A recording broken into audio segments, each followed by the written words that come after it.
Angin alus ngusap godhong lan bumi, swara jagat kumrebes banyu.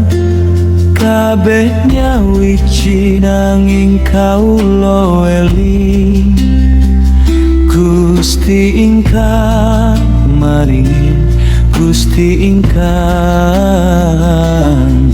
nyawisi.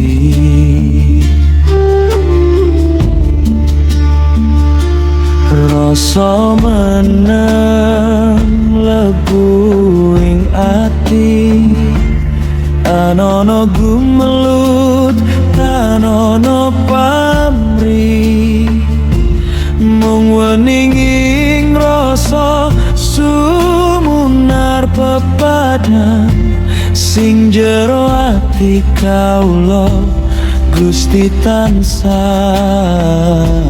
linangkung.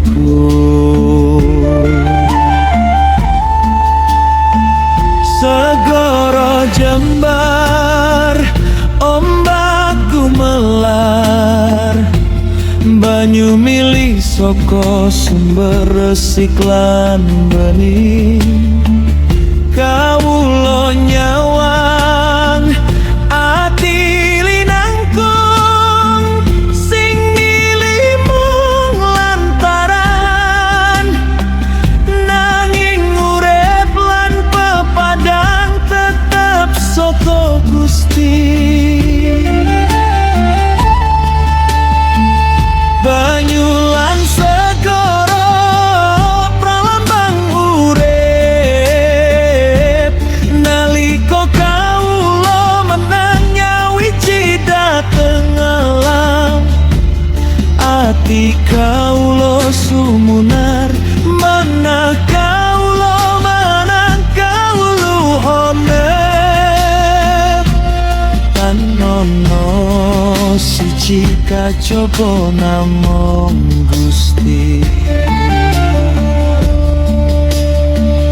kawula ambegan nafas lumantar rasa, saben ambegan minangka donga lan pangeling.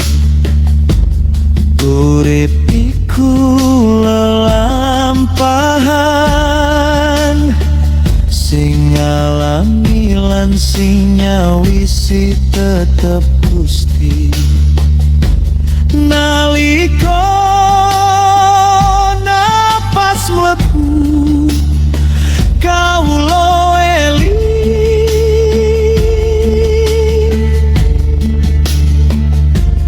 ati raga lan jagat nyawiji minangka pepadang.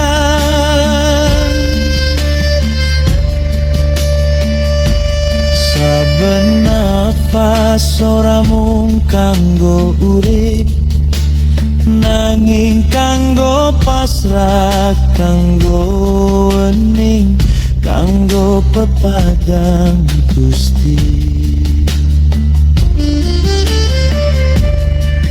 Kawula semedi ora kanggo rejeki, ora kanggo pujian, ora kanggo kawigatosan, kabeh mung kanggo eleng, kanggo pepagang,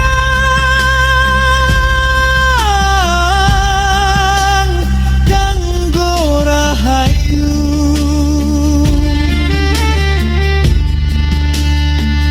Kawula gesang kabeh minangka lelampahan, kabeh minangka lantaran. Gusti ingkang maringi, Gusti ingkang nyawisi.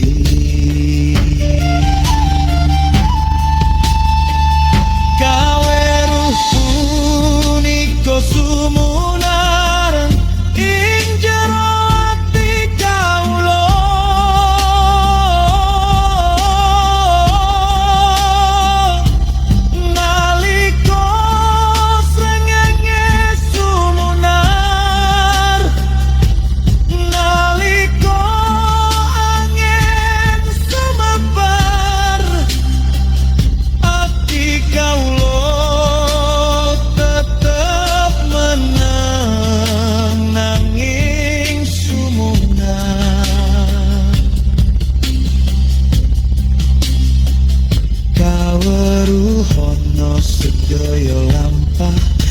lan sedaya rasa.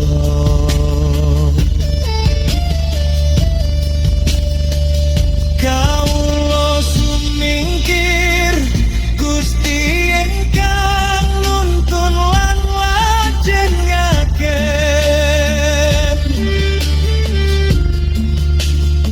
segara lan banyu godhong lan panguripan kabeh minangka pangeling supaya kula eling. Urip sejati ora ana kajaba Gusti, pepadang sejati mung ana ing jero ati lan pasrah marang Gusti.